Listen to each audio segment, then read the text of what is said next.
morning, everyone. Thank you for joining the 40th Anniversary International Workshop of the Korean Society for Information Management today. I'm Sung-won Kim, an associate professor in the Department of Library and Information Science at Yonsei University. I'm very honored to moderate today's session.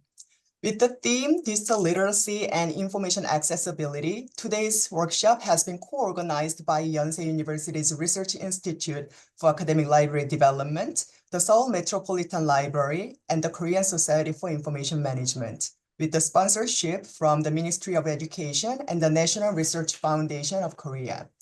Yesterday, we held the first session of the workshop, both in person and online, at the Seoul Metropolitan Library and through the Zoom. To continue our discussion, we have two invited presentations scheduled for today. Before we start the presentations, Professor Ji-yeon Lee will have welcoming remarks. Professor Lee is the president of the Korean Society for Information Management and the director of Research Institute for Academic Library Development. Please welcome Professor Ji-yeon Lee. Hello, everyone. Following yesterday's Part 1 workshop, presentations on the topics of digital citizenship and information use in the biomedical field, today we have also presentations scheduled on topics of great interest to both library professionals and the LIS academic community. I would like to thank the presenters, Dr. Emily Knox and Choe, who has worked hard to prepare their presentations, and also Professor Kyong Lee and Na also lead the discussions. I also appreciate the interest and also participation of library professionals and researchers.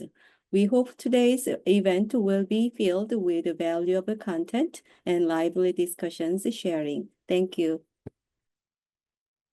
Thank you, Professor Lee. Now let me introduce our first speaker, Dr. Emily Knox. Dr. Emily Knox is a professor in the School of Information Sciences at the University of Illinois at Urbana-Champaign, and her research interests include information access, intellectual freedom, and censorship. And she has been working very hard on publishing books and research articles about her research topics. Her most recent book, Foundations of Intellectual Freedom, got the 2023 Ellie M. Ovoler Prize for Best Published Work in the area of intellectual freedom. Very, very honored things. And previously, she published a book, Book Banning in 21st Century America, which is the first monograph in the Beta Phi Mu Scholars series. For today, she will share her presentation titled Freedom of Expression, Intellectual Freedom, and Censorship. After her presentation, there will be a discussion and Q&A session, which will be led by Professor Kyung Lee from Ewha Women's University. Please feel free to share your questions in the chat box during or after the presentation. Please welcome Dr. Emily Knox. Thank you so much. Okay, so this presentation is really going to be talking about freedom of expression, censorship, intellectual freedom. I'm really going to be presenting some foundations of this, of these topics. I'm happy to also talk about things like digital literacy, information access. So if anything is unclear in the presentation, please feel free to put it in the chat or something. This is actually how I teach on a regular basis through Zoom, so I'm used to lots of information coming to me.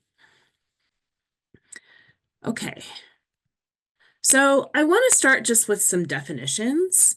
First, I want to start with freedom of expression.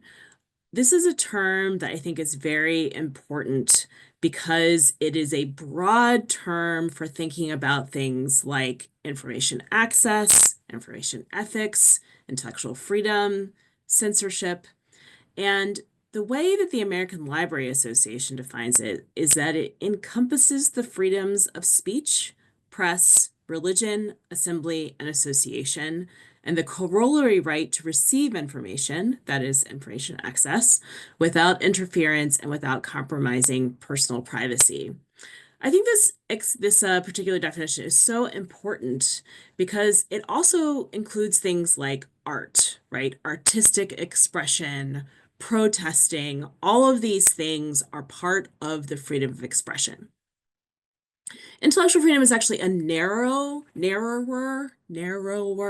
aspect of freedom of expression.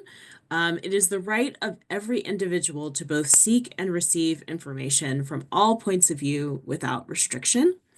And then censorship is the opposite of that. That's a suppression of ideas, information, certain persons, individuals, groups, or government officials find objectionable or dangerous. I think one thing important to know is that often individuals are using the government, whatever government it might be, to engage in what I call censorship practices. So it's not so much that an individual necessarily is saying, I want you to get rid of that, and then you capitulate to what the person is saying. They often are saying, you know, I am somebody who's important, or I think this government entity should make sure that this is gone. So it's actually kind of all of these things were wrapped up together. So I do like to talk a little bit about issues in intellectual freedom and censorship, because often we think about it narrowly, but as I mentioned, freedom of expression is actually quite broad. So we have legal issues, which can include things like civil rights law, EU hate speech. There are philosophical issues like the ethics of information access, issues of justice, morality, and also neutrality, which I will hit on a little bit later. Privacy is incredibly important for intellectual freedom and censorship, because if you are worried about what someone is watching what you're reading, then you will be less likely to engage in your right to intellectual freedom. This also includes things like filtering and records management, especially in libraries. Are we keeping a record of what people are accessing on our computers, the books they're checking out, that sort of thing? Access, I just use this as a broad umbrella term, thinking about things like selection, collection development, classification, so how are things being cataloged, issues of things like book challenges or materials challenges. I always like to settle on bibliography because I think bibliography is an incredibly important research tool that I hope we never lose.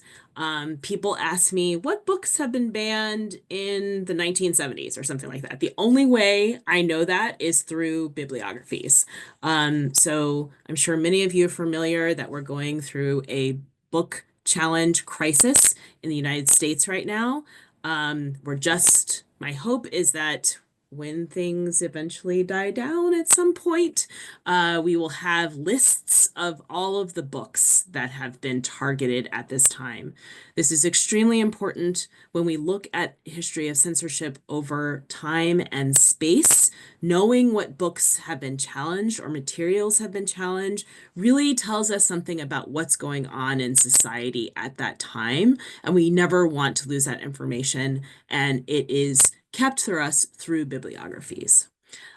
Policy development, this is things like codes of ethics, guidelines that are put out by organizations like IFLA, and do you have good policies for your library? I spend a lot of my time with my students really emphasizing the importance of good policy. Sometimes people say to me, well, they're not following the policy. I'm like, well, if you don't have policy, you can't say that someone's not following the policy. So it's really important to have it because it acts as a communication device for what people can expect from the library and also how you'll respond to things like a challenge. So this is from Kay Matthiessen, who is a philosopher of information. She talks about the right to communication as being a linchpin right that we all have, from which other rights derive. So the freedom of expression comes from the right to communication. There's also the right of access to information. And I understand that these are kind of artificial designations between these categories. It's just a way of thinking about what does it mean to have the right to freedom of expression. Under this, we see free speech. Here in the United States, free speech is kind of a colloquialism that people often use to talk about, am I allowed to say what I want on social media, right? Which is why I prefer the term freedom of expression, because it's more encompassing than just, can I say what I want? Free speech is very attached to certain speech acts and also typing on the computer. So I try to keep away from just talking about free speech. I have intellectual freedom under access to information. I'll just wait a second on intellectual property. Intellectual property is incredibly important for freedom of expression and the right to communication and access to information, because it is the legal regime in which information circulates. So if you have a copyright regime that says, no, you can't create art from this particular material because it is still under copyright, that really says something about your own freedom of expression, right? So thinking about intellectual property, not just in terms of, how we often think about it was just policy, but it also has to do with these issues of access to information and freedom of expression. I always like to talk about MIL. I actually teach intellectual freedom and censorship to our MS in Library and Information Science students here at the University of Illinois, and I just had my session on this on Monday. This is John Stuart Mill's on Liberty from 1859. This is really the philosophical foundation for understanding freedom of expression in the global North. So if we think about where did this come from, it really came from the utilitarian British John Stuart Mill in On Liberty, where he discusses 4 grounds for freedom of expression: that silenced opinions may be true, that silenced opinion may contain some grain of truth, even though it is held in error, that truth must be contested or it is simply prejudiced opinion, and that the meaning of truth must be held with conviction from reason and personal experience.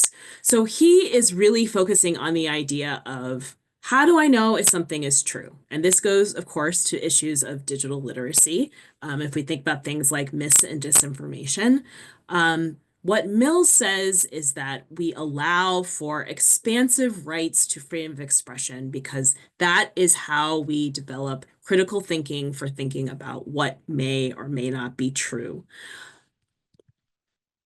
Eventually, these ideas got institutionalized in several different ways. In the United States, the American Library Association adopted the Library Bill of Rights in 1939. This book from Geller discusses how librarianship as a profession adopted intellectual freedom as a core value after the establishment of librarianship in the United States in 1876. That's actually the establishment of the American Library Association. So what Geller says is that it is significant that librarians who did challenge authority asserted their, and I'll say, professional autonomy in the name of censorship. They use that value to demonstrate their professionalism on intellectual and ethical grounds, their superior judgment or expertise on harmful literature, and their greater commitment to the public good. Geller is really in this is actually a treatise that she has. I think it's based on her dissertation. She talks about how the library profession really decided over time in the late 19th century to really think about information access and intellectual freedom as the defining part of librarianship. This was furthered by Ashheim in Censorship, Not Selection. This is an article that is freely available from the American Library Association. I really recommend that everybody read it. In it, he says, for to the selector, the important thing is to find the book, find reasons to keep the book. And for the censor, on the other hand, the important thing is to find reasons to reject the books. We can also think about this in other types of materials. This is honestly what I hear in my research on book banning. People are constantly giving reasons why a book should not be selected, even if it adheres to a collection development policy. So when we think about Aschheim, he is providing this, what we might call a standpoint argument, where you go through and say, am I saying to myself, reasons why we should not have this book in a collection, as opposed to reasons why we should have a book in a collection. Marjorie Fisk in 1959, not long after Aschheim's article was published, actually talked about how librarians in California found this incredibly difficult to actually put into practice because actually many librarians were censorious in their practices. They wanted people to read what you might call good books and not have books that were not great literature on the shelf.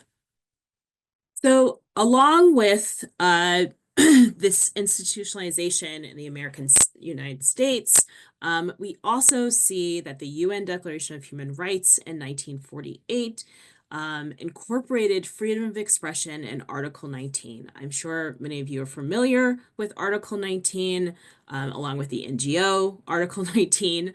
Everyone has the right to freedom of opinion and expression. This right includes freedom to hold opinions without interference and to seek, receive, and impart information and ideas through any media and regardless of frontier.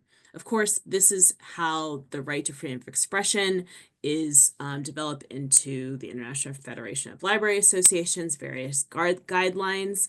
I was actually a former expert member of FIFE, which is the Freedom of Expression Committee for IFLA.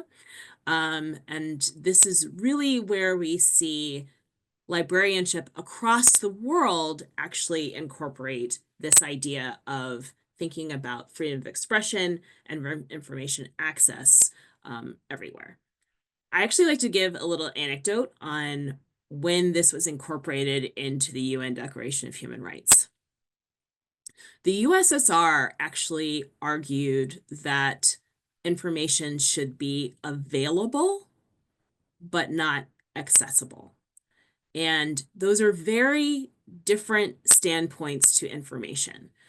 They were actually voted down, and all other countries were voting for information to be accessible and not available, just available. To me, this really goes to the heart of librarianship, thinking about we're not just warehouses for information in librarianship. The whole kit and caboodle of doing library work is really to make information accessible. And to me, it is very important that this was actually part of the UN Declaration of Human Rights. You can actually read the various arguments that were had over the articles in the UN Declaration of Human Rights. They're all at the Dag Hammarskjöld UN Library, and they are freely available online in their digital library. So why does intellectual freedom matter? So this goes back to Kay Mathieson, who talks about human dignity and autonomy. Encouraging access to information allows for the realization of expressive acts and also provides for rich information cultures that lead to human dignity and autonomy. So what do we mean by autonomy when it comes to information access? This is from Barbakov, who talks about how access to information is vital for human autonomy, as it is, quote, instrumentally valuable for having the moral capacity to make one's own choices. And I always think about autonomy as making one's own choices. What sort of life do you wish to live?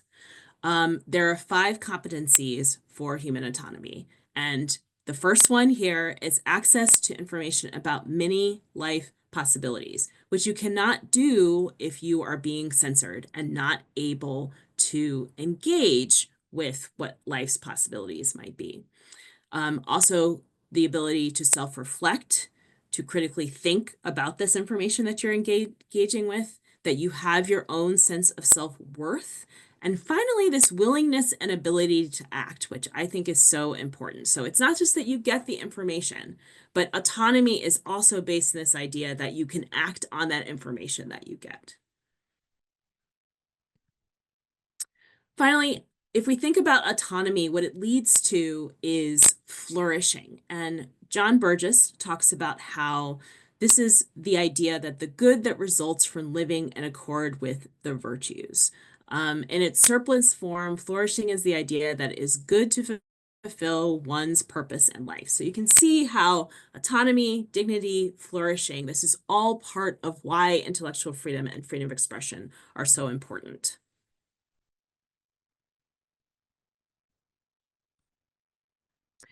I do want to talk just a little bit about neutrality, because this is an issue that comes up quite a bit in librarianship, that librarians are neutral. I always argue that librarians are not neutral when it comes to the core values of librarianship. So things like information access and intellectual freedom. Jensen discusses how it's actually impossible to be a professional, to have neutrality when you are a professional, but this has long been part of how other people understand librarianship. So I was curious as to see where this idea came from. So this is the creed of the librarian, neutrality. This is from Foskett. This is a Killip treatise from 1962. And the important thing to know is that what Foskett was talking about was actually the reference interview. So he was not discussing librarianship as a whole as being neutral. He was really discussing when you are sitting at the reference desk, what do you do? So you actually take on the person's information need.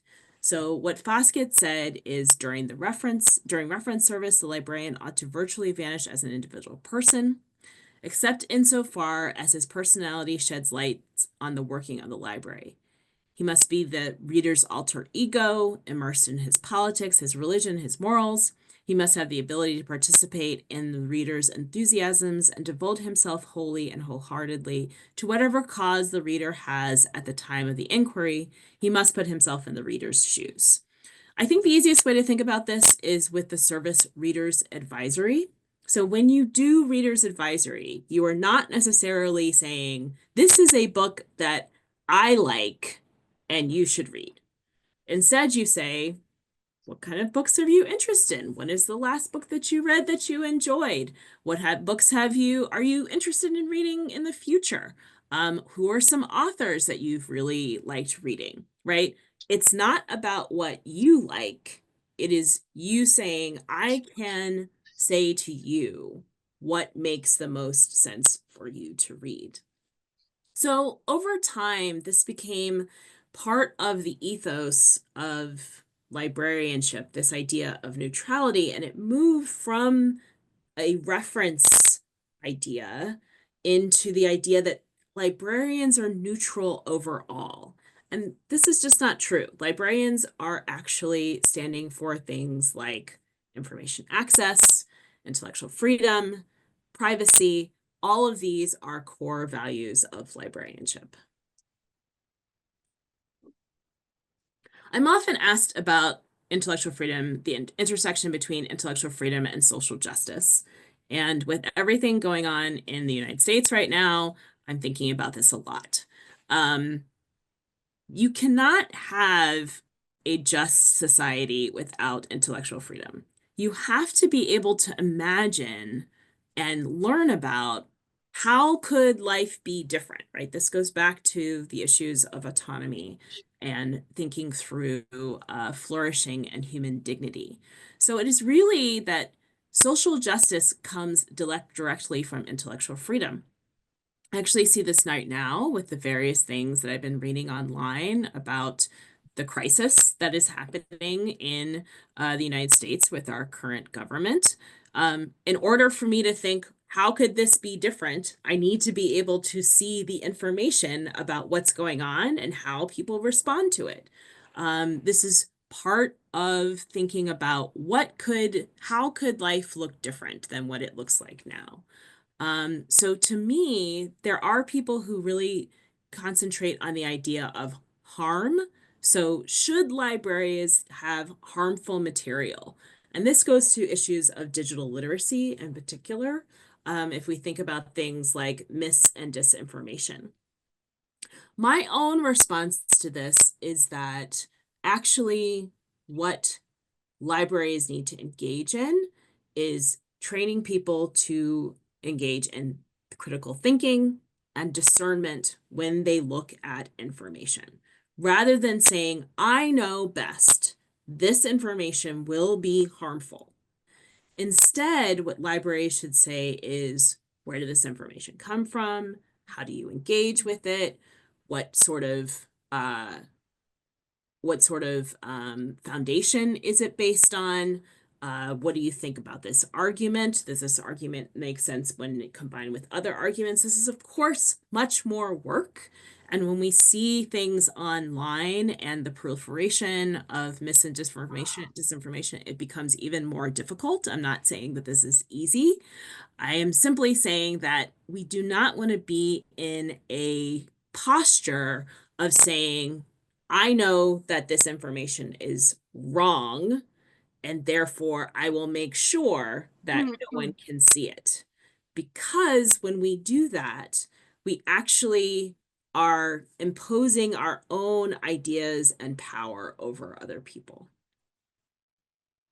So to me, this is really going back to the full spectrum of liberal values. So I have a long talk that I can give about thinking about liberal, how it matches with ideas of social justice. But to me, what librarianship is really engaged with is all of the liberal values. So especially thinking about things like human rights, everybody has the right to freedom of expression, economic freedom, individual progress. So this is the idea that each individual, because of this right to intellectual freedom, actually can move forward, can actually think about what it means for them to be an autonomous human being. Libraries are also engaged with issues of social space. So many libraries are third places. That's a term that has been coming back again recently to think about where people can exist.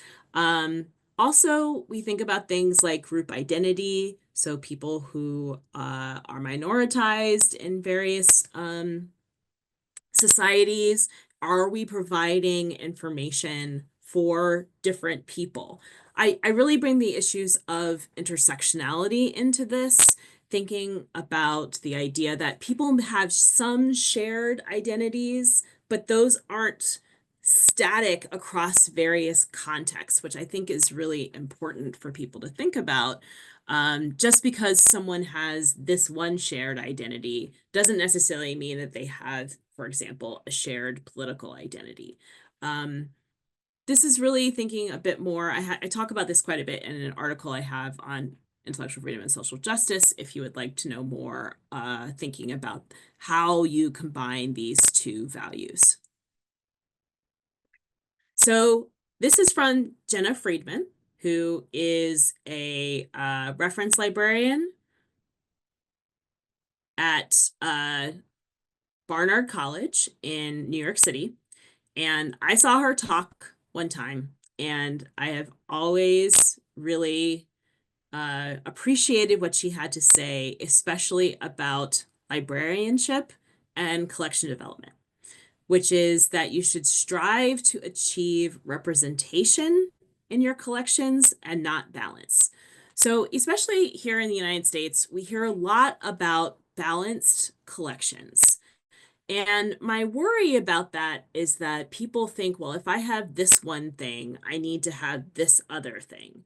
And that doesn't really represent how people think about the world, and it doesn't account for all contexts. So when Jenna Friedman says, strive for representation, you actually let go of this idea that one thing, another thing, right? I have to have it like a scales of justice or something like that. Instead, how do you account for many different viewpoints across a spectrum in your collections? To me, this is really the most important part of librarianship and thinking about providing information to people is thinking about, am I representing various points of view so that someone can engage with information and eat it in order to lead to flourishing and autonomy. So I'm happy to take questions. My talk was a little shorter than 40 minutes, but I'm happy to answer any questions that you might have. Thank you very much.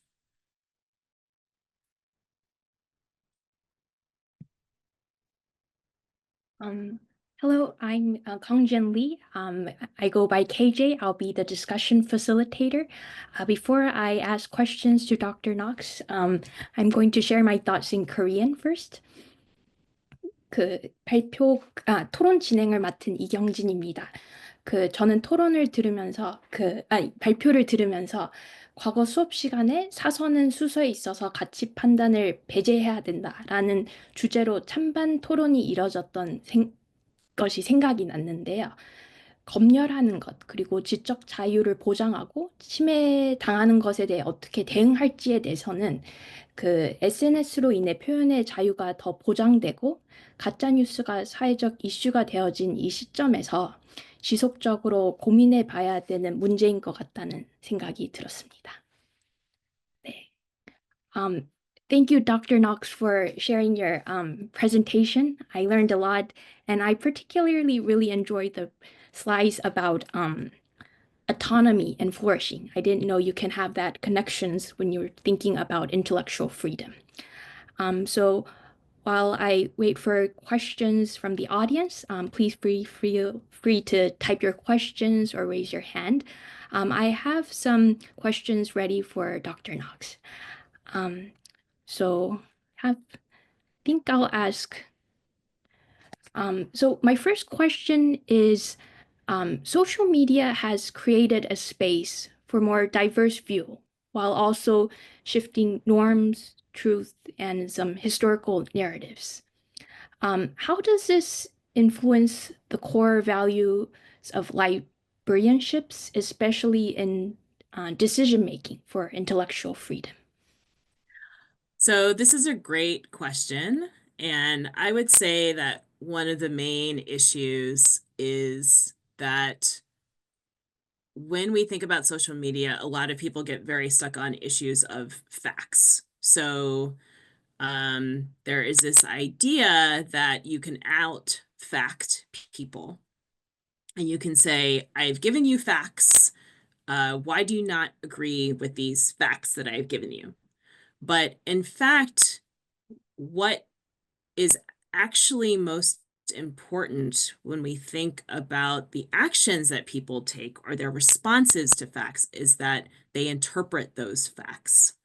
So what social media does is that and actually this is really part of our information ecosystem as a whole, is that it flattens authority. So we don't know where information is coming from. It all looks the same.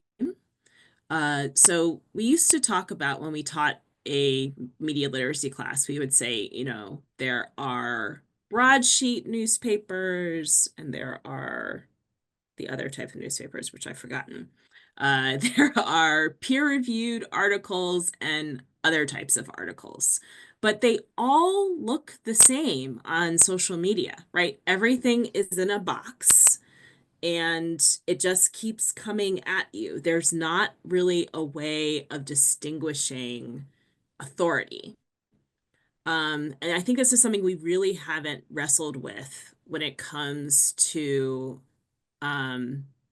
thinking about our digital media ecosystem. The way I think about it with intellectual freedom is that the answer is, as I said, education, right? To get people to think more about what is this information coming through my feed that unfortunately it looks like all the other information coming through my feed.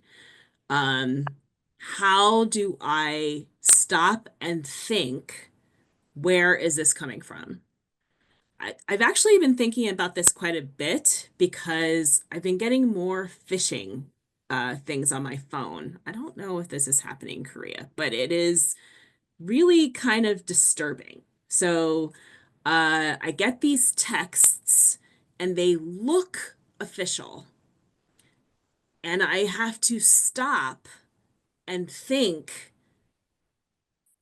is the transportation authority actually sending me this text asking for money? It looks official, but I have to engage after that and say, okay, let me see what that link is. Does, it looks okay, but there's something wrong with that URL. These are really fine skills to teach people, but I think it's important to do that because I don't want someone to just say, well, I have decided that this is authoritative and this is not, right? I want to be able to decide those things for myself. And one thing about intellectual freedom is that it does require trust, right? It requires you to trust that other people will make good decisions. They won't always do that. But you have to sort of decide, I'm not going to impose my will.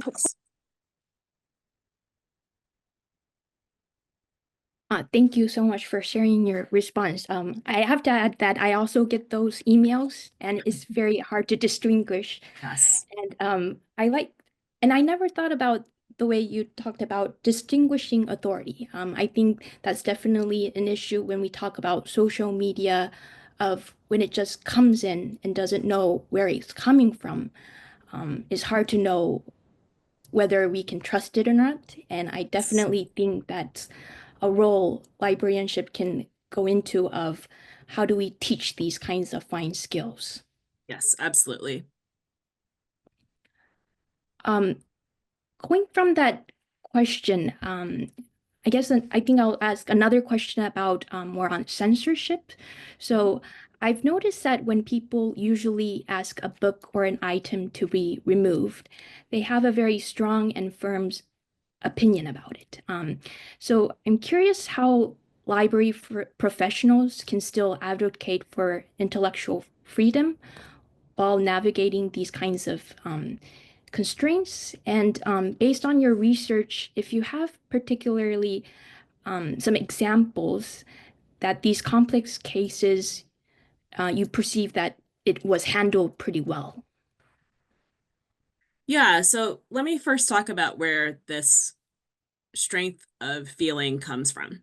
So it really comes from how important reading is just in general, right? We talk about literacy rates. Our societies are really based in the knowledge society where you have to be able to read. This is a change that happened over time. In my research on book banning, I really talk about the Reformation and how the act of reading is linked to saving one's soul, which is very odd, right? That's a new thing that was introduced by the reformers in Europe. But it's actually been passed down to us. I mean, as librarians, we really talk about how important reading is, like it's one of the best things that you can do. But this is a practice and an understanding that has been passed down. So one thing about people who censor materials is that they're not wrong. reading can really change your life and who you are.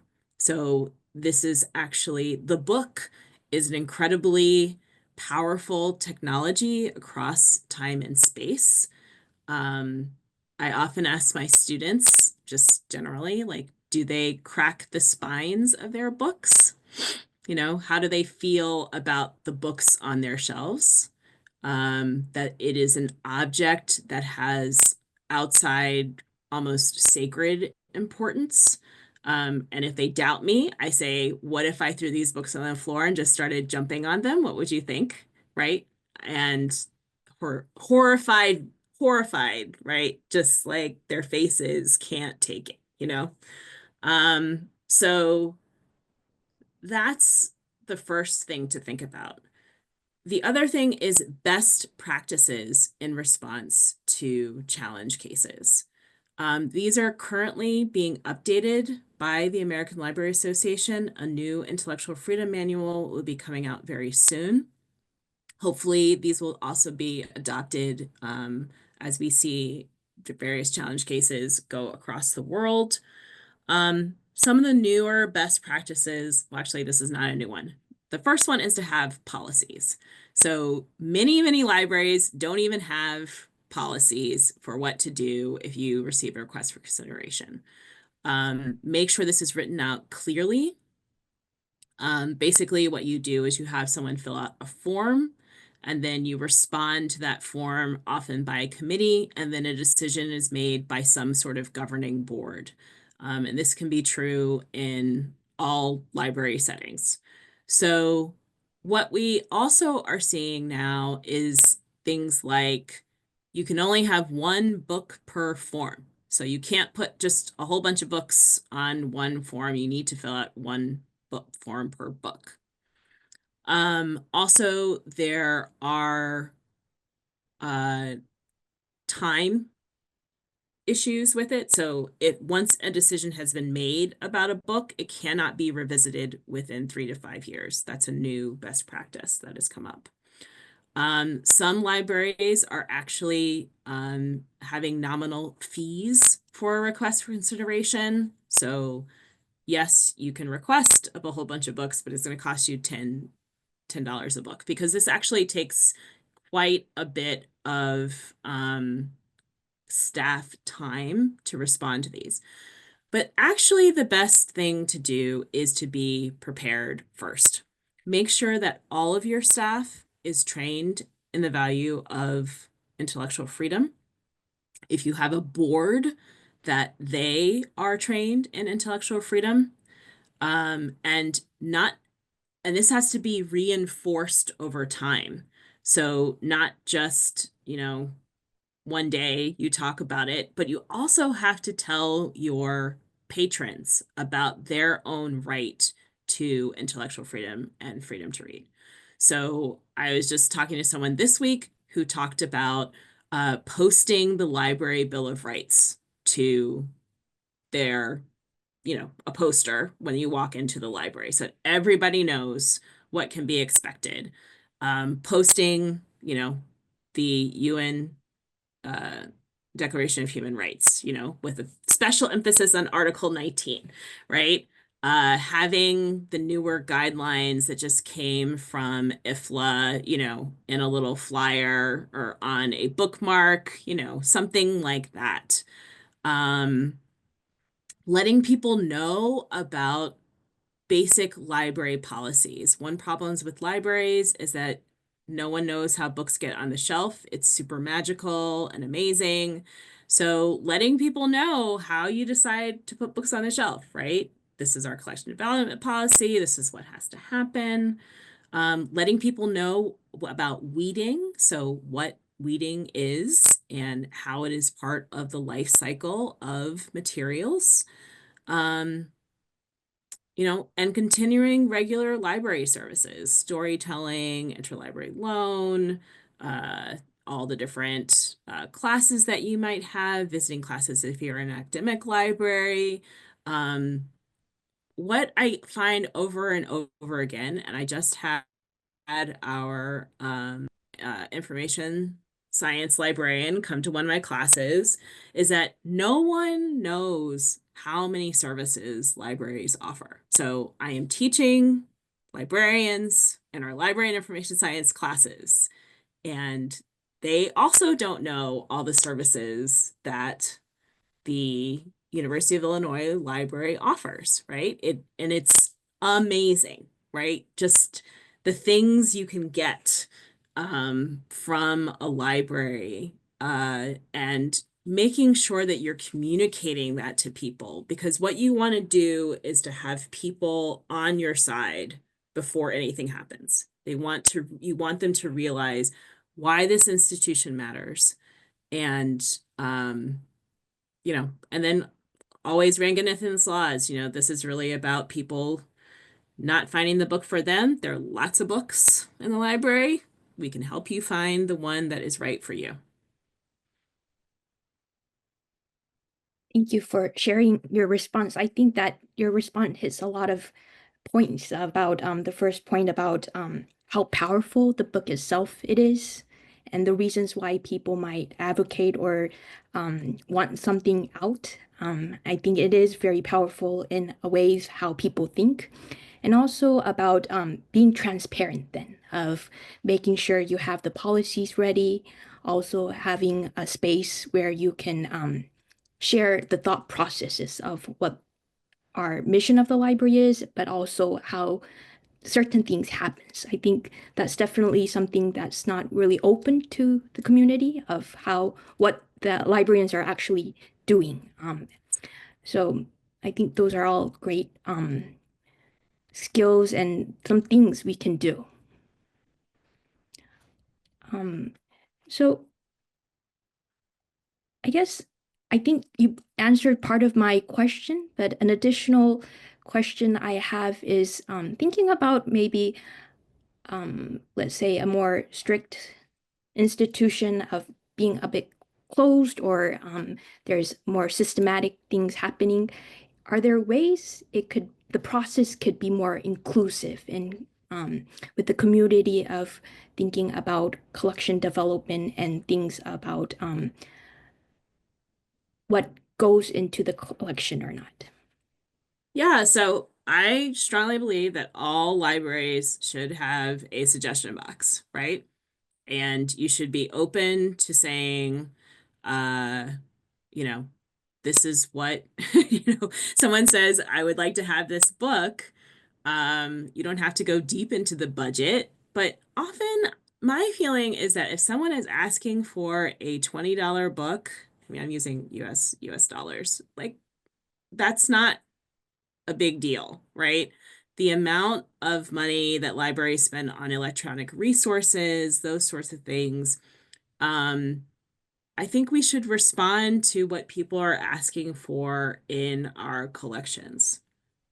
The other thing you can start doing is letting people know how much those electronic resources cost, and you're spending so much on those databases.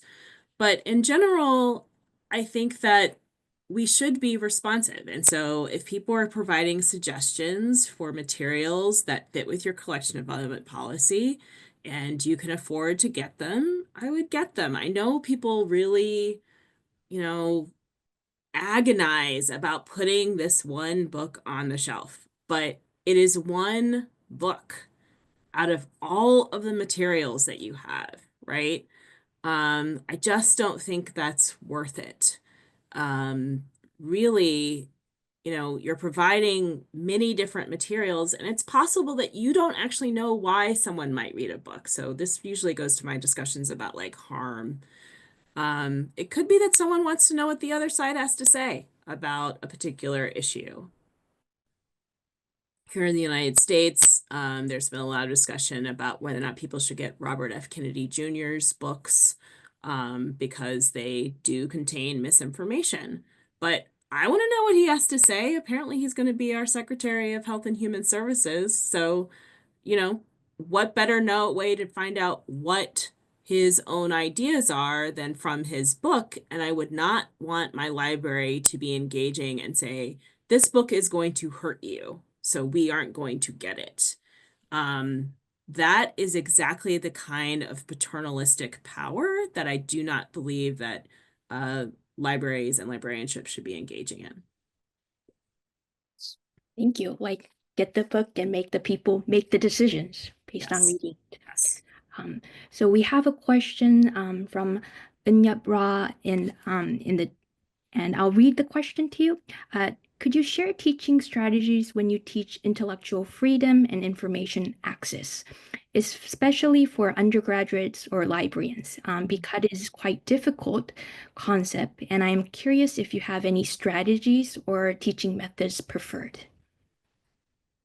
That is a great question. So actually my book, Foundations of Intellectual Freedom, published by American Library Association, is my class. So if you have the book, you can see, how I structure the course. The main thing is that I start with definitions and thinking through, what do we mean by these terms? I can tell you what my assignments are, if that's of any interest.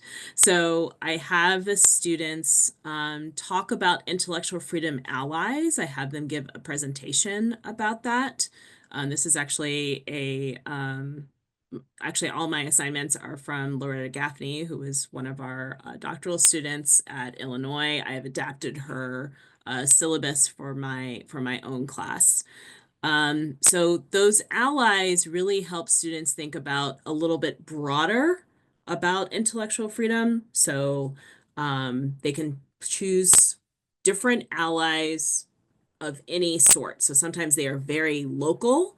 So in the United States, that would be something like the American Civil Liberties Union, which is a not-for-profit organization that does litigation for civil rights. Someone always does IFLA, right? Because that is an ally dealing with libraries and librarianship. We have lots of people who are interested in archives, so thinking about various archival organizations.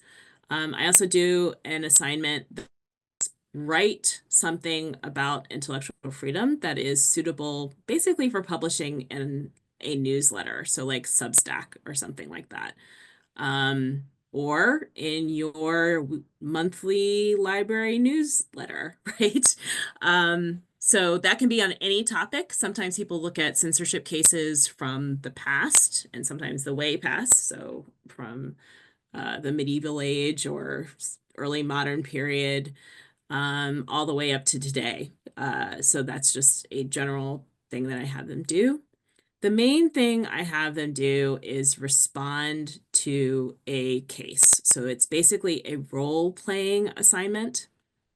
I provide a scenario, and the students have to write a letter to the person making the complaint. They have to write a letter to the board. They have to come up with a communication plan, which is actually the most important part. And they have to do a support file. So, where they got information from, policies, book reviews, whatever it might be. Then they have to write a reflection paper on that.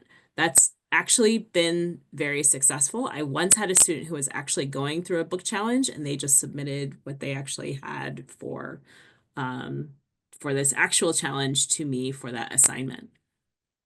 If I was teaching an undergraduate class for intellectual freedom, what I would have students do is we have public comments at board meetings. I would have them write and perform, I guess is the best word, a public comment, which is about 3 minutes timed to support a materials in their public institution.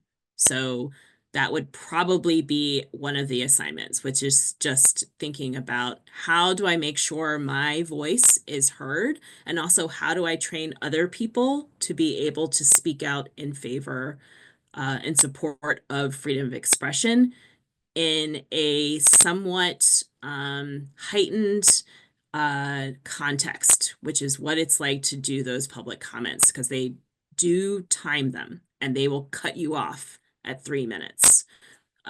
So that if I was dealing with undergrads, that's what I would do. And it would probably just be a shorter class that would focus on the values of access, privacy. I would really emphasize privacy for undergrads.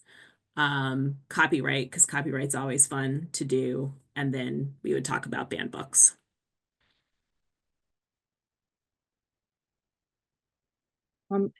I have another question on chat. I think this will be the final question. So the question is from Jian Lee.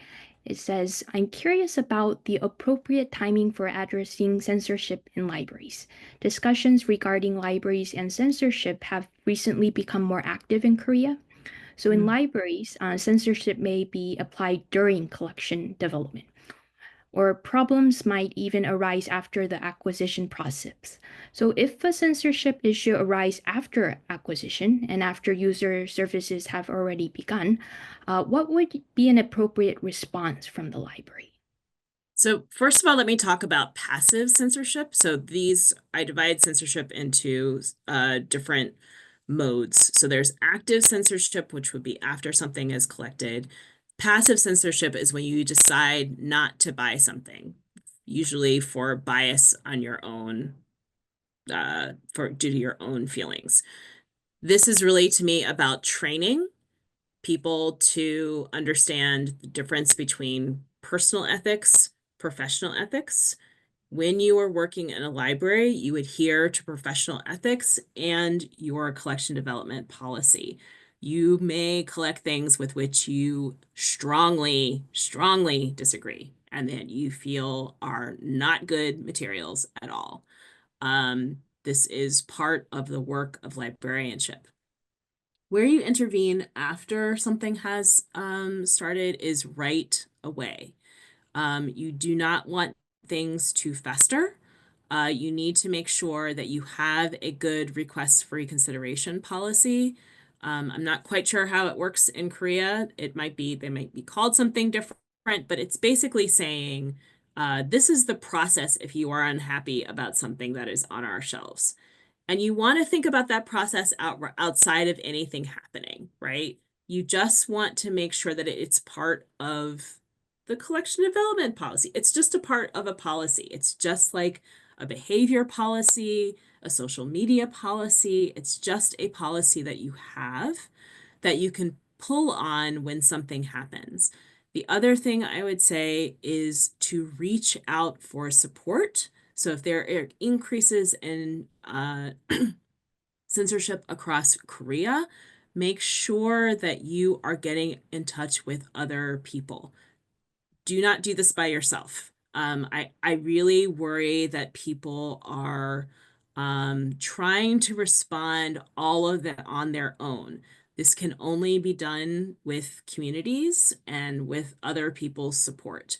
So if something happens in your library, reach out to other people. You can even reach out to me. I will do my best to find somebody to help you. Reach out to FIFE, that is IFLA, reach out to the Korean Library Association. I mean, reach out to the library across the town. Like, just don't be by yourself. When you do this by yourself, it can become overwhelming very quickly.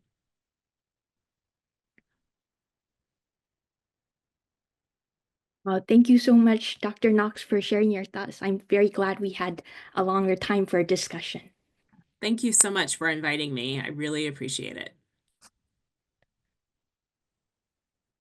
Thank you, Dr. Emily Knox and Dr. Kyong Lee for providing such a meaningful presentation and discussion session.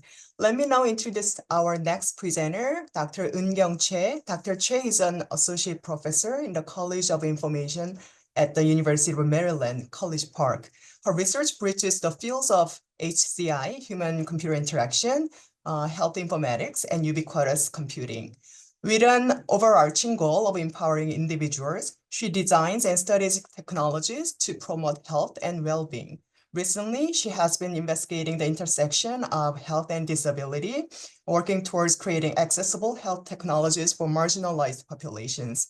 Her work has been funded by the National Science Foundation, National Institutes of Health, and Microsoft Research.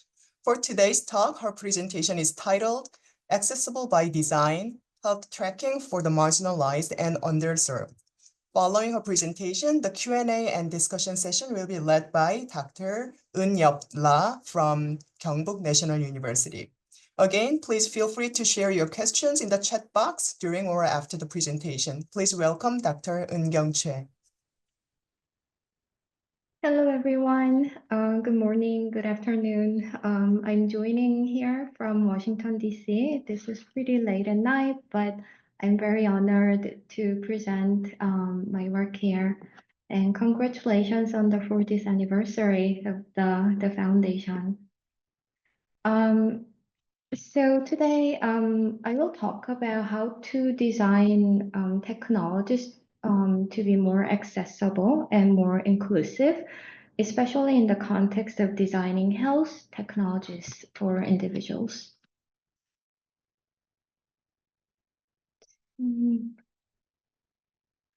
I'm coming from a little bit different background than most of you all here. I am a human-computer interaction researcher, and I examine how to empower people with their own personal data. And much of this data relates to people's health and well-being. And my work sits at the intersection of accessibility research and health research with the goal of designing health technologies that serve diverse users, especially those who are often marginalized from the mainstream technologies. And in my research, I focused on facilitating something called human data interaction, which I will talk more in detail. And this human data interaction is nothing new. This is what people do with their own data, and there are a lot of different actions that people do with their own data. So, for example, people collect their own personal data, and it can be a lot of different types of data, health and well-being, or how much I've been sitting here, how productive I've been, how many books I've been reading, how fast I've been reading, and so on, my location information, my walks, and things like that. And once people collect their data, I think it's rational to trying to understand their data. And a lot of systems provide different types of support, such as visualization support or exploration support, so that people can make sense of their personal data. And then some people use this data to act on it, meaning some people have a particular goal of changing their behaviors, or others, they just want to enhance their awareness of how they've been doing by looking at the data. In each of these interactions, the notion of self-reflection is very important. Self-reflection meaning trying to reflect on what this data means. And self-reflection is core to all of these interactions. So for example, in collecting data, people have to think about what data to collect, for what reason, and is collecting this data, will this help me achieve my goal, and so on. And in visualization and exploration, self-reflection is so important. It's a core in driving people's exploration and their sense making. And same thing with the behavior change and acting on the data. However, for this human data interaction or HDI to be effective, this entire process from data collection, visualization to action must be accessible to everybody. Unfortunately, many current tools fail to account for diverse needs, as we will explore further. And this human data interaction is nothing new. In fact, self-tracking, tracking one's own behavior has been around more than 100 years. And these are a weight scale that you can weigh yourself on the street of Paris, and it has been around for a long time. But more recently, we've been seeing a lot of different devices, like mobile devices, wearable tools, or embedded devices like smart speakers, for personal data collection. And let me ask the audience this question. Are these health technologies accessible to everybody? Unfortunately, the answer is no. Most of these health devices are designed for mainstream users. And when I say mainstream users, they tend to be young, very tech savvy, already healthy, and they are affluent. They have money to go out and purchase these expensive devices. And what that means is that these tools leave the marginalized groups, like people with disabilities, or those who are facing significant barriers, leaving them by focusing on the mainstream users. But ironically, the marginalized users are the people who could benefit the most from using these health-related technologies. So what that means is that we have to, when we design health technologies, we have to make them more accessible and inclusive, so that those in the extreme end of the bell curve to be accessible and usable. So when technologies that are meant to help people become more healthy, and they are not being accessible, this leads to something called digital health paradox, meaning tools meant to democratize healthcare often widen the existing health disparity gaps. And marginalized groups, especially individuals with disabilities, are overlooked in the design process, and making these technologies misaligned with their real-world needs. There is one particular paper that I want to highlight, and this is work by Tiffany Vinod at University of Michigan, Hannah and Jessica Anker. They were at Cornell, now at Vanderbilt. So around 2019, I came across this article called "Good Intentions Are Not Enough: How Informatics Interventions Can Worsen Inequality." So the technologies that are meant to close the gap are actually contributing to widen the health disparity gap. And why is that? It's because those technological interventions do work, but they work better for those who are already better off. So that's why these technologies increase already existing inequality.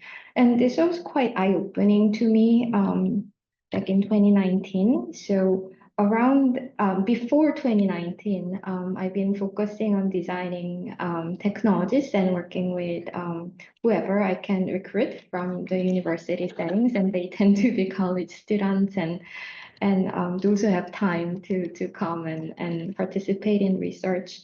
But around 2019, I pivoted my research a little bit, so that when I embark on a new project, I think about, okay, who I want to work with, or for whom I want to design this technology for, and then trying to find the people from the marginalized communities. And I will talk more about specific communities that I worked with.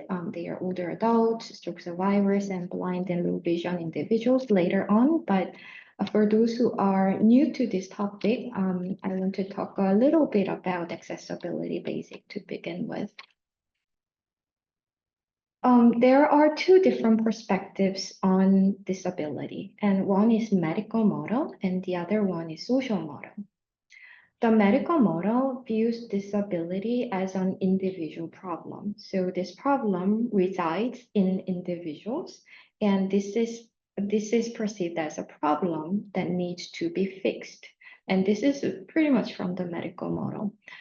So there's an impairment in health conditions, and the medical professionals play a central role in diagnosing and treating and rehabilitating these conditions.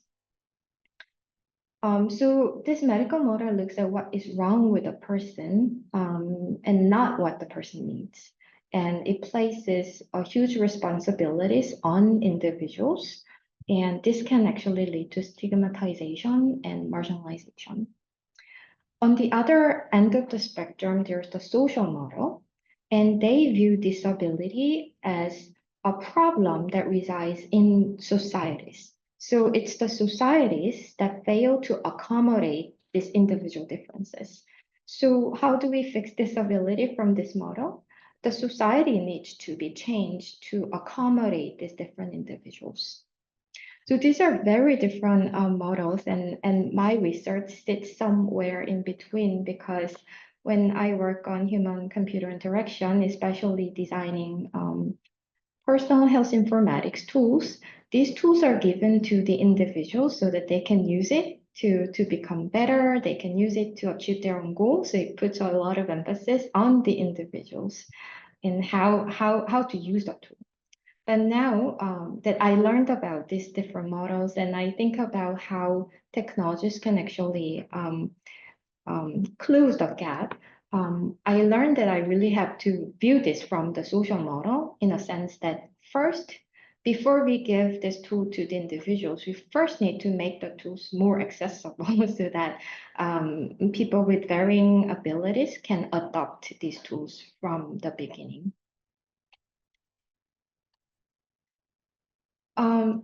So the definition of accessibility is like this. Accessibility is about identifying and responding to conditions of inaccess. And it's about providing equitable opportunity, regardless of a person's abilities or circumstances. So in this picture, it shows two very different concepts, one focusing on equality, providing equal support, and in Korean it's called 평등, and the another image showing equity, providing equitable support. So people who need more support, we need to provide more support so that they can watch the baseball game in case they're so short and they cannot reach the fence. So in designing inclusive and accessible technologies, it's not about providing equal support for everybody, but it's more about providing what is needed for individuals. And in doing so, we first need to understand what they need, what individuals need in the first place. Another image, very different image, but trying to communicate a similar concept is this one designed by Robert Woodward Johnson Foundation. And this also demonstrates that different people need different types of support. And just flatly give out the same kind of tool will not fix an issue. So how do I apply this in my work? First of all, who are marginalized or underserved and who are left out from the mainstream information technologies? They tend to be those who are disabled, older adults, immigrants, people with low income, and so on. And they all have very different issues and characteristics. So you cannot just design one solution that can work for everybody. So since 2019, I've been working with 3 particular communities. One project focusing on older adults, another one focusing on stroke survivors, and last one with blind and low vision individuals. And they all have very different characteristics and unique traits. So for example, when you think about older adults, they have a little bit different unique physical traits, and they have their values. So for example, when you get old, you tend to become physically weaker, and you walk slowly than other people, and you might have to deal with multiple chronic conditions. People with stroke survivors, their characteristics are also quite different. Some people have something called hemiparesis, which is weakness on one side of their body, either upper limb or the lower limb. And some people have aphasia, which is difficulty producing and comprehending speech. So even among stroke survivors, they have different varying degree of characteristics. And people with blind and low vision, well, their vision is impaired. So a lot of technologies that provide visual feedback, vision-dependent feedback would not work for these individuals. So first, knowing about what kind of characteristics each of these groups are facing is, I would say, is the first step in designing technology. And well, these are just different title papers that I've been working on, but I can move on. So one particular approach that I've been using is something called multimodal interaction, enabling different modality, enabling voice or text or image scanning or other ways to accommodate visual, cognitive, or physical impairments. And by accommodating multimodal interaction, we try to make the technology more accessible and inclusive by accommodating these different traits. And multimodal interaction means using multiple ways of communicate with technology or when deliver information. So for example, instead of delivering information using text-based feedback, you include visual-based like charts and visualization. You also include the audio feedback so that people can listen if they cannot see. You can also deliver different information using haptic and other ways, so that different people with different traits can receive information in different ways. And same thing with the input. So instead of relying fully on touch input, so for example, using like a keypad on the touch screen, you can use voice-based input so that people who cannot freely use their limb can still use speech to input information and so on. Now, the key is what modality to use for whom and for what purpose. So I'm gonna show you some examples of how I apply the multimodal interaction. So let's first look at how we can apply multimodal interaction in data collection, and this was the work with older adults. So the key issue with the older adult activity tracker, which is the focus of this work, is that many existing tools are not accurate for everyone due to the biased training data set. So Fitbit, which is a very popular activity tracker in the US, Fitbit underperforms at slow walking speed. So this graph, what it's showing is that when you walk slowly, the Fitbit underestimate your step. So what that means is that if you use a walker or if you use a cane or if you use a wheelchair, chances are these existing activity trackers are not gonna register your walk. So the information that it provides will be not that accurate. And why is that? That's because these mainstream technologies are trained on potentially, possibly younger adults' data. So it's good when the younger users are using this tool. It provides accurate feedback, but because they don't have enough data, the training data from the marginalized users, including older adults or those who walk slowly, the algorithm is not that accurate. So that's why the feedback itself may be less accurate. Also, these existing tools are not designed for older adults' needs and values. So when you look at a lot of activity trackers, they are designed for weight loss, for example, or to get fit, or to gain a lot of muscle, for example. But older adults care less about weight loss, but they care more about other things in their life. So for example, how to create meaningful social interaction with others, how to get into interesting and meaningful and healthy hobbies like gardening and so on. So how we can design activity trackers that can serve, that can meet the needs of older adults was the key question that we wanted to explore. As I mentioned, the key challenge is the scarcity of the ground truth training data from older adults. So to develop accurate activity recognition system, we first need to collect sensor data with ground truth activity labels directly coming from older adults. So for example, while collecting this sensor data, this is what I've been doing. I've been doing gardening during this time, or I've been cleaning or cooking and eating and so on. And it's better if these labels come directly from the older adults. So the question is how to collect these labels from older adults. How can we even create the labeling tool that is usable and accessible by older adults? So to support that, we created a smartwatch-based app that people can use, like the image you're seeing here. And then we incorporated the speech input so that instead of typing their activities, they can just talk out loud.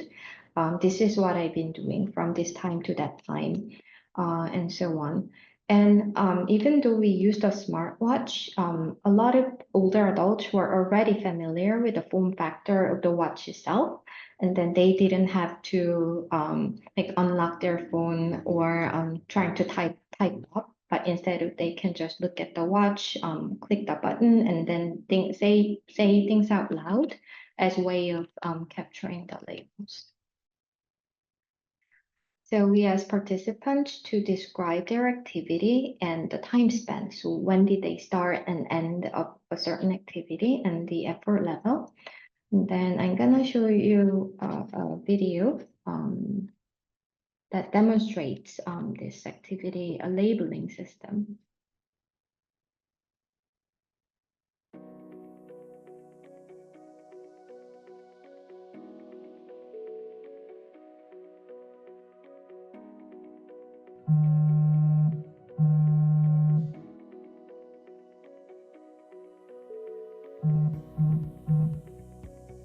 So I've just been relaxing, reading since about 2 p.m.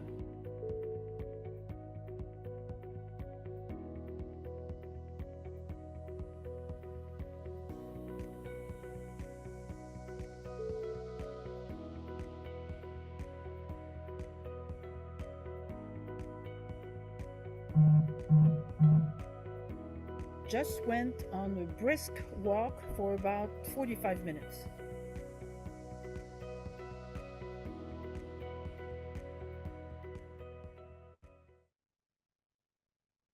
Did the audio work? Okay, good. So what you just saw was two different ways of collecting the activity labels, one initiated by the user and another initiated by the watch. And then as you saw, people described verbally what they were doing, which was very accessible way than typing and trying to use the small widget on the phone. So we conducted a study to evaluate whether people could use this watch app for labeling collection. And we studied with 13 older adults living in the US. And this was a study, data collection study for 7 days. So here's an example of the verbal report. So I spent the last 12 minutes eating breakfast, sitting in front of TV. There was minimal level of effort.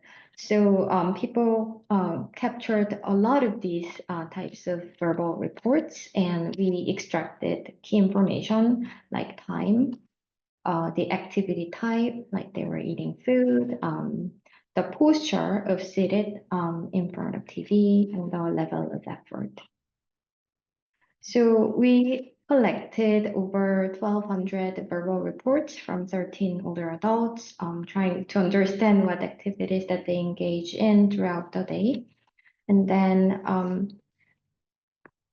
The highlight of the study was that we were very pleasantly surprised by the high engagement in the data collection. So again, the core purpose of all this was to collect the training data directly from the older adults so that we can use this data for training our machine learning algorithm to make it more accurate for older adults.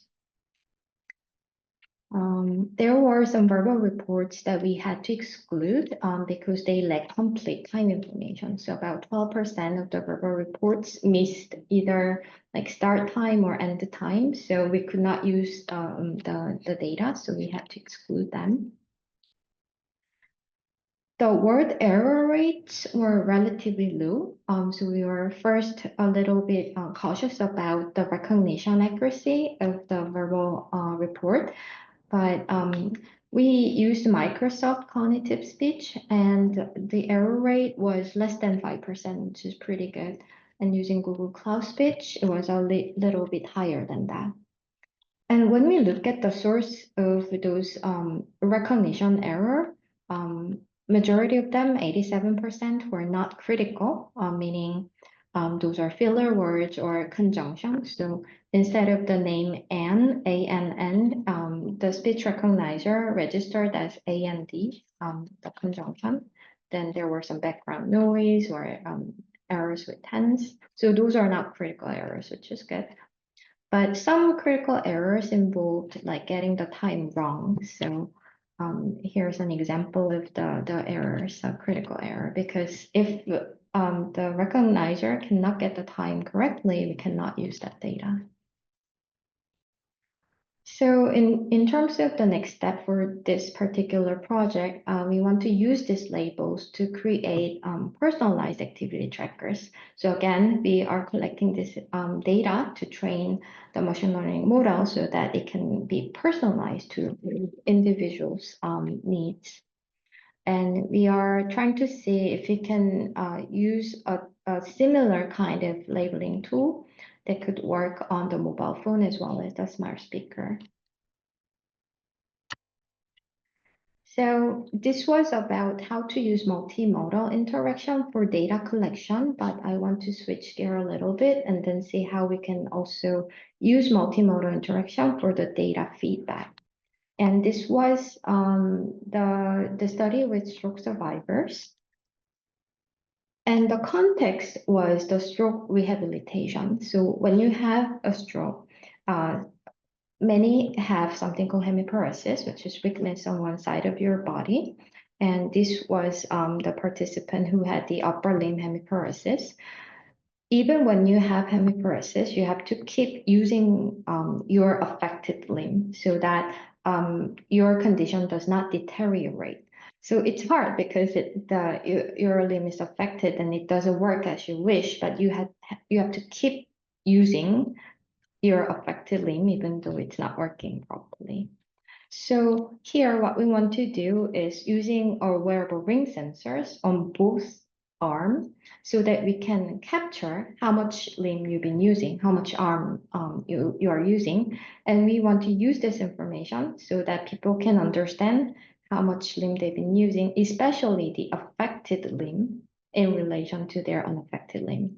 So here, ideally, we want people to use their affected limb like 50% or more. But in reality, it's much less than that, like less than 10%. Some people, it's just 20%. But we want to increase that information higher and higher so that the data can motivate people to use their affected limb as much as possible. So that's the context of the study.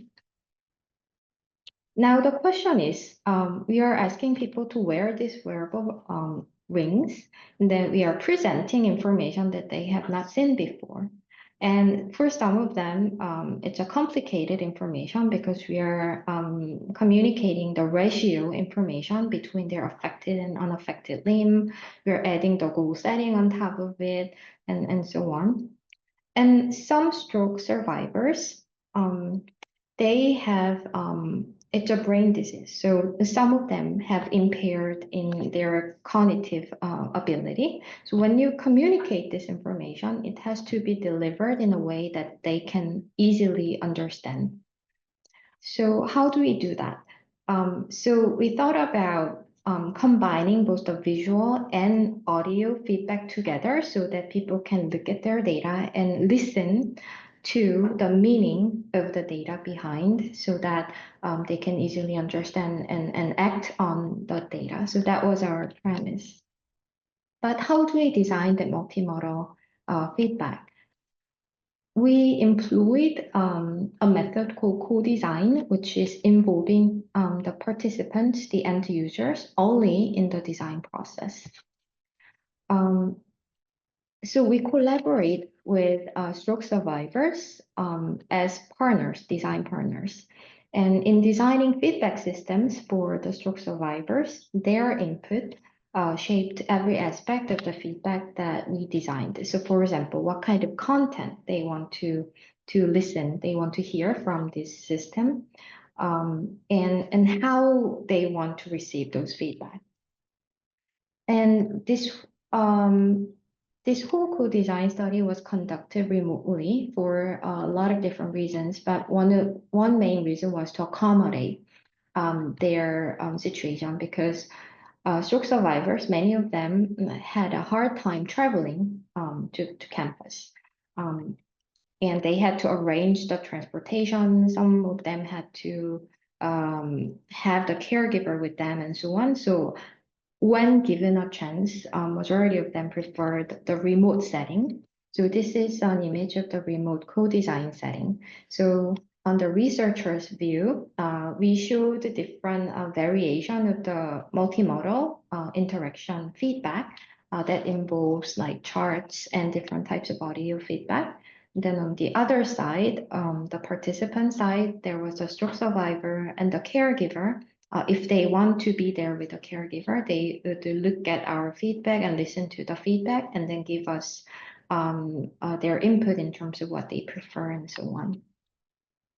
So by running this kind of co-design study, we try to integrate their the stakeholders' voice throughout the design process.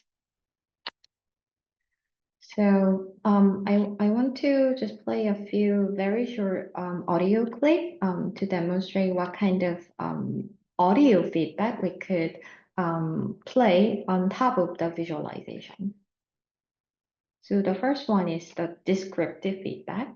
During the activity you were doing in the last hour, you used your unaffected left hand more than your affected right hand. So this was descriptive in a sense that it interprets what the data means. So you use your unaffected limb more than you use your affected limb more than unaffected limb, or vice versa. But the other types of audio feedback is really interesting because now we are not constrained on the visualizations or charts or numbers. It's audio feedback, so we can deliver whatever information message, important message that we think is worthy of delivering. So for example, the self-reflective feedback looks like this. How can you use your right limb more during this activity? So it's a question. It's a prompting question for people to think about what they need to do to achieve their goal. Try to think of ways that your right hand can help your left hand during the activity next time. So feedback can also be suggestive. And then lastly, you're almost there, keep going. So motivational. So I think this really highlights the strength of the multimodal feedback, especially the audio feedback, what it can deliver on top of the numbers and charts. So I talked about two different projects today. So one is using touch and speech for the data collection purposes. And then the second project focusing on using visual and audio feedback for data exploration purposes. So these are just just two examples, but I think there are a lot more things you could do with designing multimodal feedback in making the technology more accessible and inclusive with diverse user groups. So I have a few slides for discussion. So the core theme of my work is how to make accessibility a core design principle to begin with. When we talk about accessibility in technology, it usually is like a tick box, meaning you first design some technology and later you try to do something to make it accessible so that you can check off the tick box. But I think we have to shift our mind and be thinking about how to make the technology born accessible, ensuring technologies are accessible from the very beginning, from the start. And it means thinking about diverse users to begin with, people with disabilities or older adults or individuals with varying literacy levels from the very first stage of design. And in doing so, we first need to consider people's different abilities. Some of them have very different traits, as I mentioned. And then once you understand these different abilities, you think about different ways of delivering and communicating with these individuals. And in doing so, I talked about different multimodal interactions that you could use.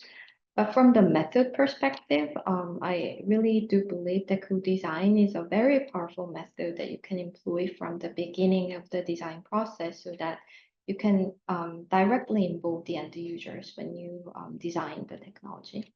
So this is a pretty common approach that I personally use. And we have an expert in the room, Professor Kyong Lee, whose whole dissertation was about how to employ the co-design in a remote setting, and I'm a big fan of that line of work. Another a very short story I want to share is my sabbatical that I spent in Korea from 2023 to 2024. About a year ago, I spent my sabbatical in Korea. And that was really amazing because I've been away for, I guess, 18 years in the US. And this question popped up in my mind. One particular area of interest for me is Korean older adults and how we can make the social infrastructure more accessible to the Korean older adults. I think Korea is a really interesting country. It's a very highly advanced country in terms of IT infrastructure and IT development, and it is constantly evolving at rapid speed. So I'm not sure, because you are living in there, you might not recognize the speed of the change, but from the outer side, it's really amazing, like how fast the whole society changes. But that brings me this question. It also creates a big, huge digital divide, leaving some people, like older adults, behind. And many older Korean adults, they struggle to keep up with new technologies and digital services and changing societal systems. And kiosk was all over the place. There are waiting apps to get to the restaurant, or even to buy a bread, you have to wait. And there's a Meta waiting app. And even for me, it was really hard to use those because I didn't have a Korean phone number at that time. But I think one promising avenue for bridging this gap is the public libraries, which play a really crucial role in digital education and dissemination of technology. As far as I know, many libraries in Korea already offer ICT classes for older adults, helping them develop digital literacy skills. But beyond providing these classes and beyond just providing this education, I think libraries can also serve as a key space and platform for co-design and participatory design and co-creation of these technologies, because people go there all the time. You already have the infrastructure, you already provide classes, and researchers working in universities, we strive to get access to those participants, and recruiting is a big issue. So how academics and librarians are working together to use this existing infrastructure for creating accessible technologies, I think poses a great opportunity going forward. How am I doing on time? Oh, it's 9:40, so this is perfect. The last slide. So I will leave you with this thought: how to make technologies more inclusive and accessible for diverse user groups. All these are I already talked about. So I want to take this moment to thank my collaborators and sponsors, students, NSF and IH, and their support. Thank you for listening. And just one quick thing.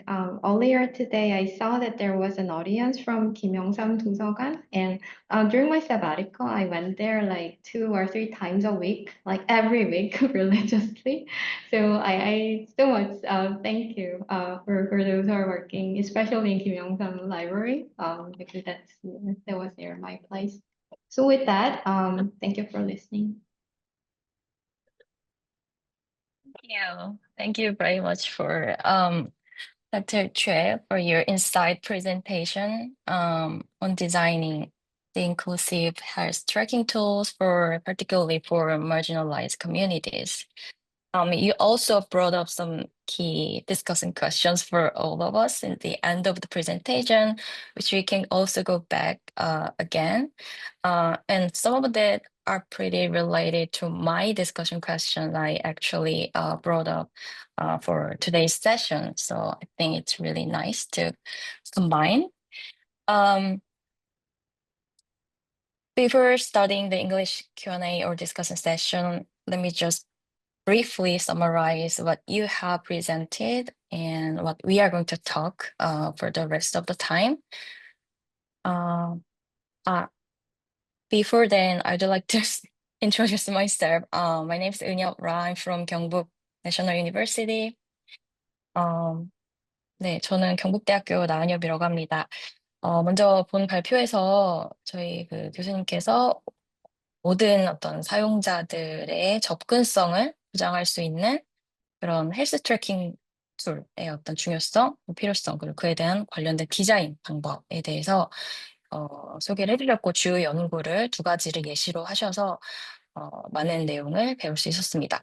그래서 특히 장애인이나 고령자 같은 어떤 주류 기술에서 예기치 않게 소외될 수 있는 그런 어떤 그룹이 직면한 문제점, 그리고 어떻게 개선할 수 있는지를 이제 예시로 음성이나 터치를 기반으로 한 멀티모달 인터랙션, 그리고 또 마지막에도 한 번 더 언급하신 그 코어 디자인, 그리고 또 이경진 교수님께서도 잘 아시는 그 코어 디자이닝 하는 방법들까지 이렇게 제시를 해주셨습니다. 그래서 결과적으로 좀 태생적으로 접근 가능하다고 이렇게 해석을 할 수 있을까요? 그래서 본 액세서블 테크놀로지 툴 이런 것들을 만들 수 있는 길을 저희가 갈 수 있지 않을까 생각을 하게 되었습니다. 그래서 사실 저희 도서관 문헌정보학 분야가 전통적으로 과거부터 아까 이제 에밀리 녹스 교수님이 말씀하신 것도 연결이 될 수가 있을 것 같은데 equal access to information 이런 어떤 평등한 정보 접근 이러한 중요한 가치를 강조를 해왔고 오래된 그런 가치이기 때문에 또 마지막에 또 교수님께서 언급해 주신 어떤 정보 이용의 격차, 디지털 디바이드 뭐 이런 것들도 다 연결이 될 수 있지 않나 해서 저희가 향후 더 이제 지속적으로 어떤 데이터 드리븐 소사이어티에서 데이터 중심의 이제 소사이어티에서 이제 데이터 중심으로 좀 더 이런 데이터 액세스, 데이터 유즈 뭐 이런 것들에 대한 격차를 줄일 수 있는 것이 중요하고 저희가 어떻게 공헌할 수 있는지까지 좀 고민할 수 있지 않나 생각이 들었습니다. 그래서 이게 이런 어떤 프레젠테이션을 기반으로 준비한 제가 고민했던 부분들은 크게 2가지인데요. 일단은 아무래도 디지털 소외계층이라는 특수한 그룹과의 어떤 공동 설계, 코-디자인, 이제 이러한 어떤 진행 과정이 굉장히 쉽지 않을 거라는 생각을 많이 하게 되었습니다. 그래서 기본적으로 이런 과정에서 사용할 수 있는 어떤, 이론적 틀이나 뭐 방법론적인 접근 방식이 있는지, 네, 그런 것들, 뭐 기존의 HCI 분야에서 사용하는 것이 적용이 되는 건지, 뭐 일반적으로 저희가 요즘 많이 말하고 있는 유니버설 디자인이라든지 이제 이런 다양한 어프로치들이 같이 사용이 될 수 있는지 이런 것들도 좀 궁금하고 특히 이러한 특별한 소외 그룹에서 연구에 참여를 할 때에 더 이제 염두에 두어야 할 그런 부분들이 있는지도 좀 궁금합니다. 그리고 이제 두 번째 영역 같은 경우는 멀티모달 상호작용.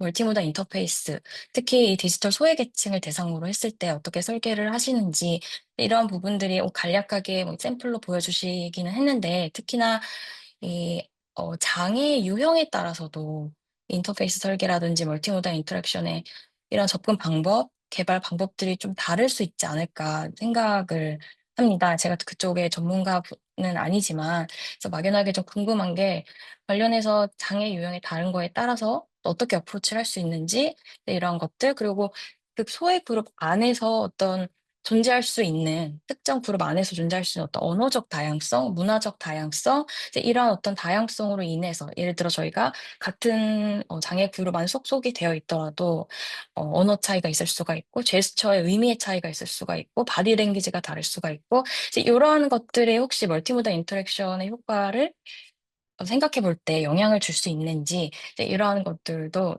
개인적으로도 좀 궁금한 부분이 있었고 이제 마지막으로 이제 연구적인 측면에서 이 분야가 현재 어느 정도 그러니까 소외계층을 위한 어떤 멀티모달 헬스 트래킹 또는 뭐 전체적인 디지털 테크놀로지 이러한 부분이 현재 어떤 한계점 연구에 앞으로 어떤 부분이 더 나아갈 수 있는지 이런 것들을 좀 추가적으로 알고 싶습니다.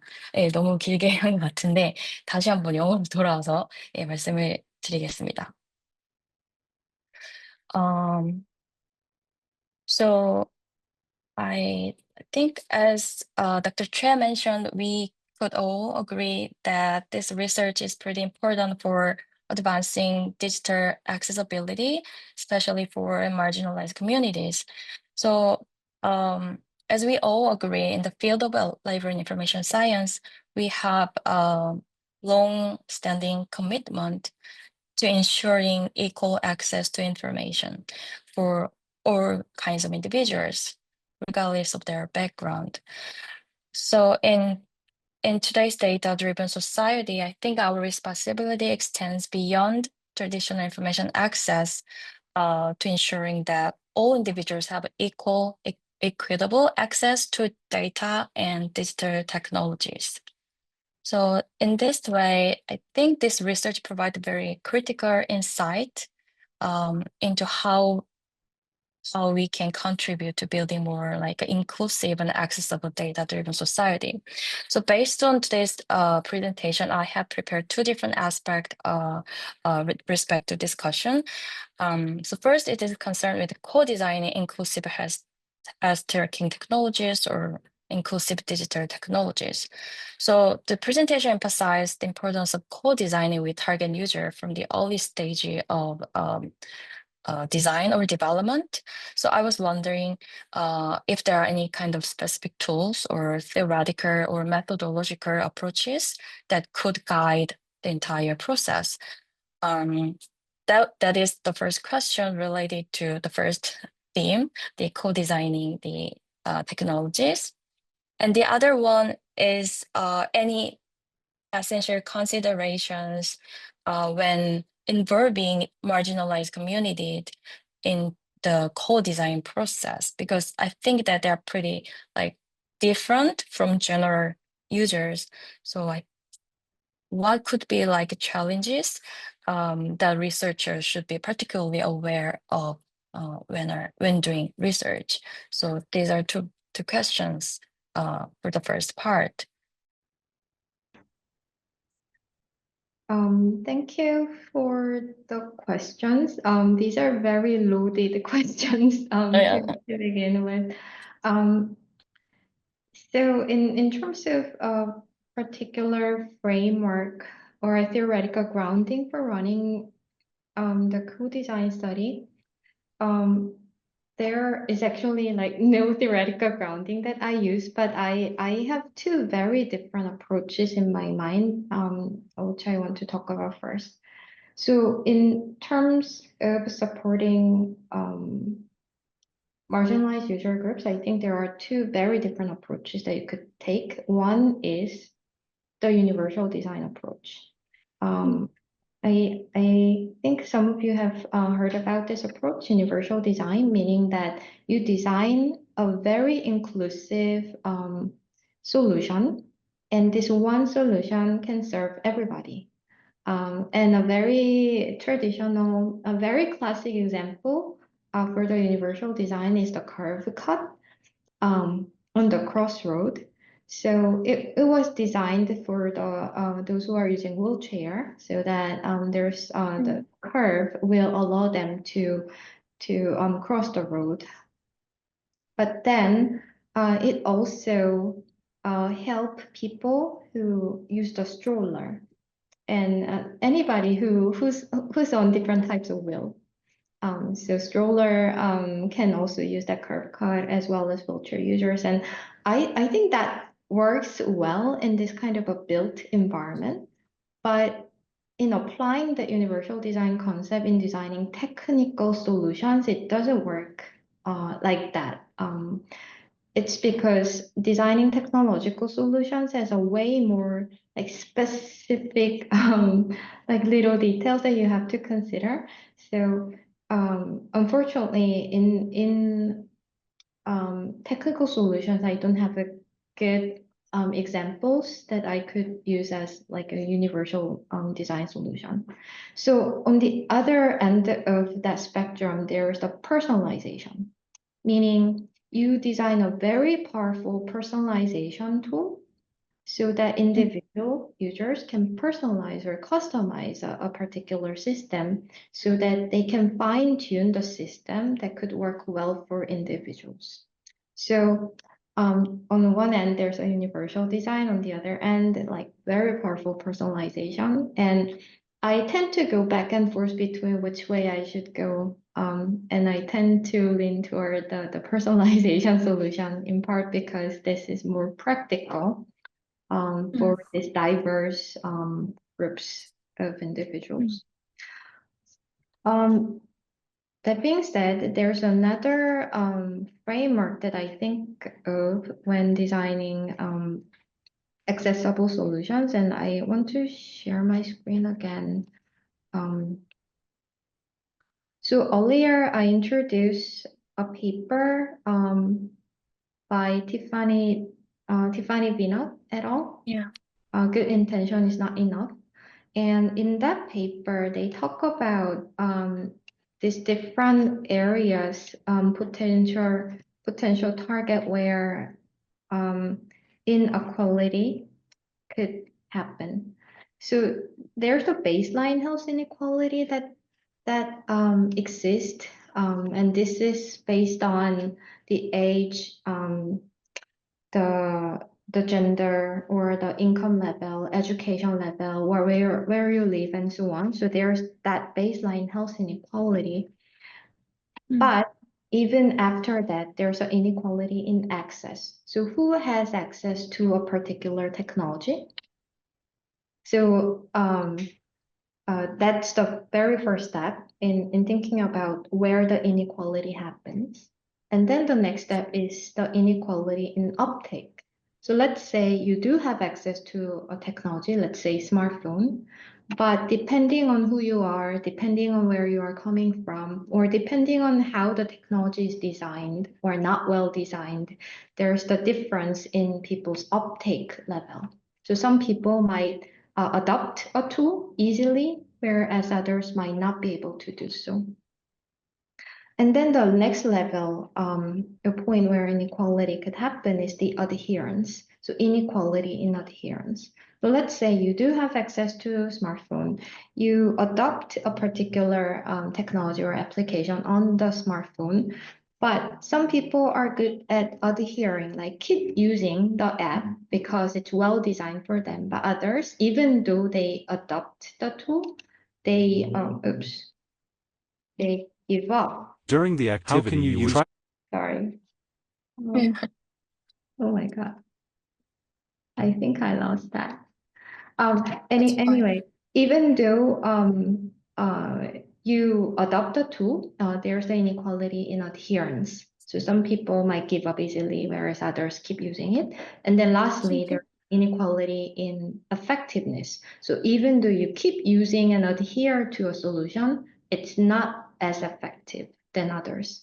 So in thinking about where the inequality could happen, you can target what you want to change in your design. Is it more about the access or adoption or adherence or effectiveness? And I think this is a great framework to be thinking about in terms of where you want to make impact, where you want to target in your design. I guess that was my long answer to your first question. You also asked questions about the multimodal interaction and how different multimodal systems can or cannot work depending on these different groups of end users, especially the marginalized user groups. Yeah. Let's see.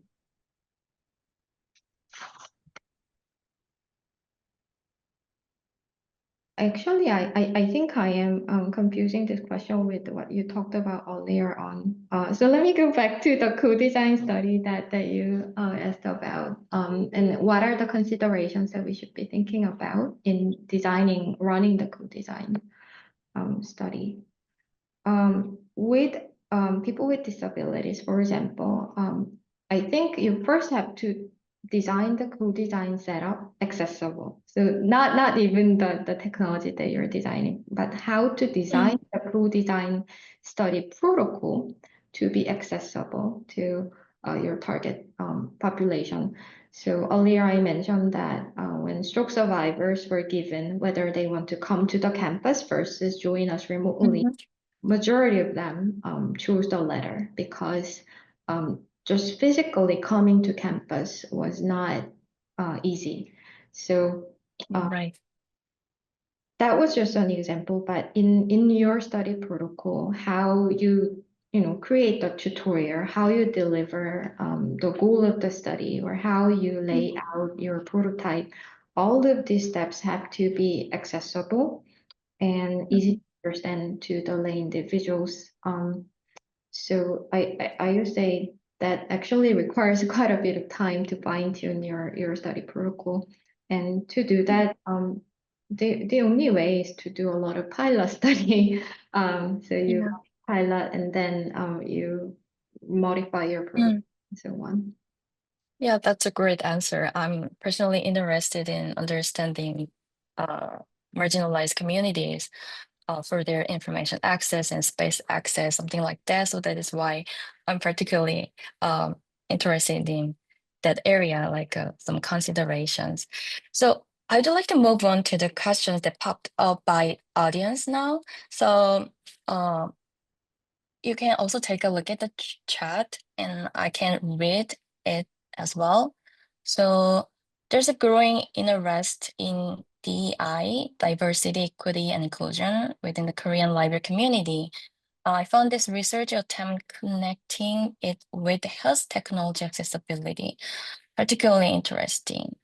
My thinking is that user experience, UX, and personalization, customization, leveraging data can contribute to equity. Thank you for the presentation. Okay, so it was not actual question. It's a great comment from Dr. Lee, Jian Lee. Do you have any response to this or? Well, thank you for the kind comment. Yeah, I'm very thrilled. I agree with this. So we are growing interest in EDI framework, and it's really important for us to strengthen these concepts and initiative for the entire library communities and entire libraries and information science field. And the next one is from Seok-won Lee. can you talk about your personal experience, perhaps living in the United States, of changing social thinking according to the social model of disability?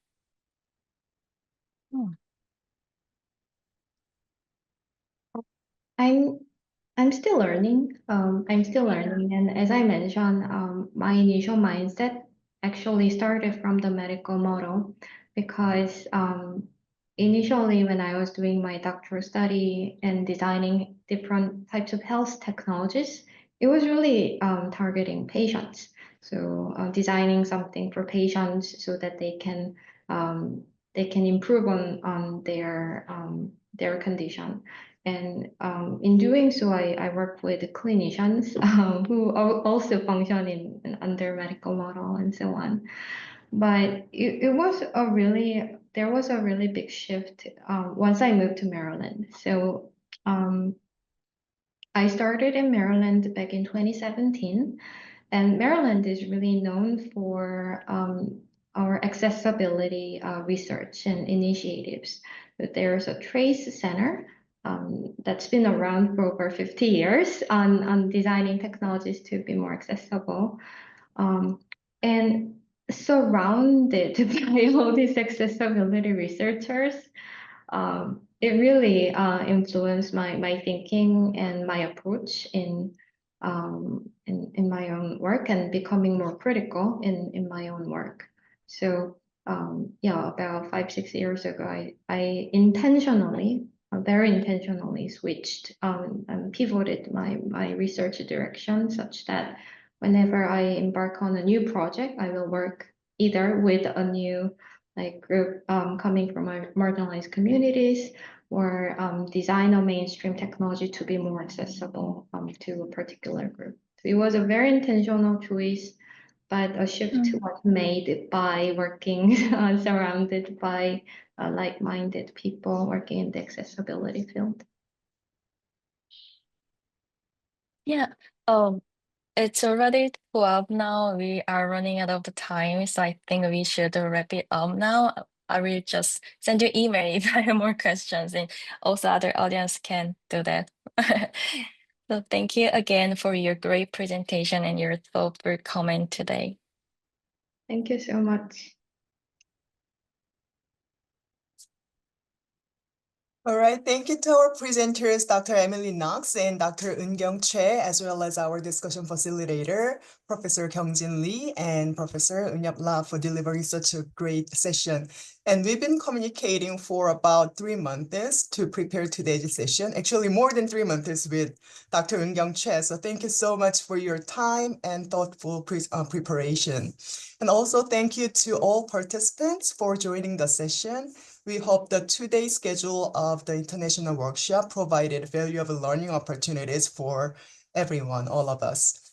The presentation materials will be uploaded and available at the Research Institute's website, 대학도서관발전연구소 website. And if you don't have any questions, we will conclude our workshop today.